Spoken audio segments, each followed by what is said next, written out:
Tasty हबमध्ये पुन्हा एकदा तुमचं स्वागत आहे।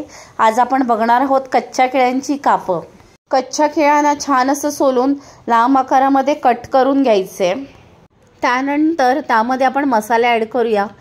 1-2 चमचे आपण तिखट ॲड करायचे, तिखट मसाला। त्यानंतर आपण ॲड करणार आहोत हळद 1 चमच। त्यानंतर आपण ॲड करणार आहोत धणे पावडर, गरम मसाला, चवीपुरतं मीठ ॲड करून घ्यायचे। चिमूटभर आमचूर पावडर ॲड करायची आहे। त्यानंतर आलं लसूण पेस्ट टाकून सगळ्या कापांना एकजीव करून लावून घ्यायचं आहे। छान असा मसाला प्रत्येक कापेला लावून घ्यायचा आहे। त्यानंतर 10 मिनिटं रेस्ट करायला ठेवून द्यायचे। हे आपण तांदळाची पिठी आणि रवा घेतलेला आहे। गॅस लावून पॅन मस्त गरम करून घ्यायचं आहे।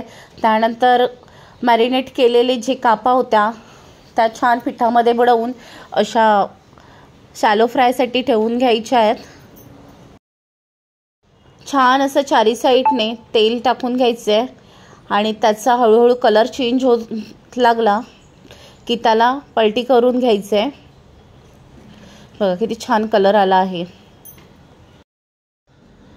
2-3 वेळा त्याला उलटी पलटी करून छान शेकवून घ्यायचं आहे।